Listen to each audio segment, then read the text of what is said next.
given that with most training and the short races, I typically will eat breakfast between 1 and 2 hours of starting the race or workout, and will sometimes grab a quick bar if it's been closer to 2 hours.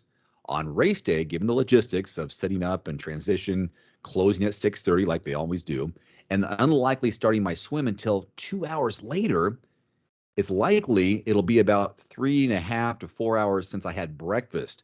Should I just have a bar, or should I think about additional nutrition given the time difference? Again, another great question. So typically especially if you're doing a 70.3 or 140.6, you're going to be tapering down your training and eating the same way. So that's going to help load your muscle glycogen levels of be fully packed of glycogen to help get you through the race. That's what you're going to use for energy.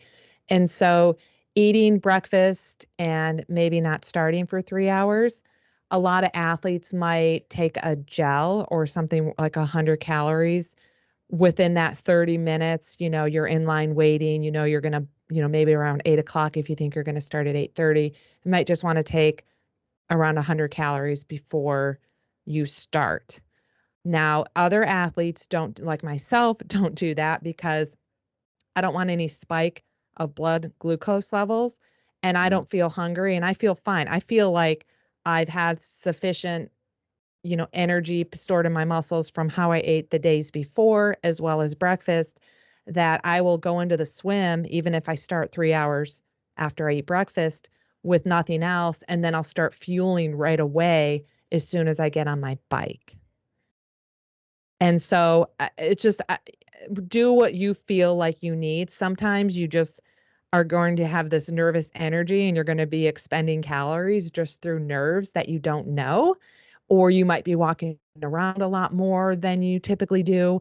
Logistically, you might have a long walk from the parking lot to the venue the morning of. And I think it's worthwhile to have a bar or gel or whatever you plan on eating with you just in case you want it. Mhm. Yeah, 4 hour difference, and this is for a 70.3.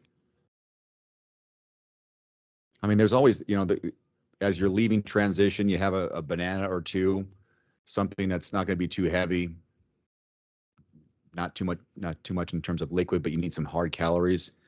I always have the honey stinger waffles. Those are 150 calories. I love those. But I think whatever you're doing, make it consistent throughout the day of what you'll have also later. That's why I think bananas are always a good one. And sipping something, some sort of electrolyte drink, 4 hours between breakfast and your start. It's not terrible. I don't know how much you have to fuel. Maybe just snacking, Well, okay, right? and this is another thing that I've learned over time, and my nutritional habits have changed actually as I've aged because I have the experience. I know if I'm going to start if I know transition, my last chance to get in transition is 6:30, but I know I'm going to start at 8:30, Hmm. I'll eat breakfast at 6:30 because my There you go. breakfast is usually a bagel, banana, peanut butter, something like that, consistent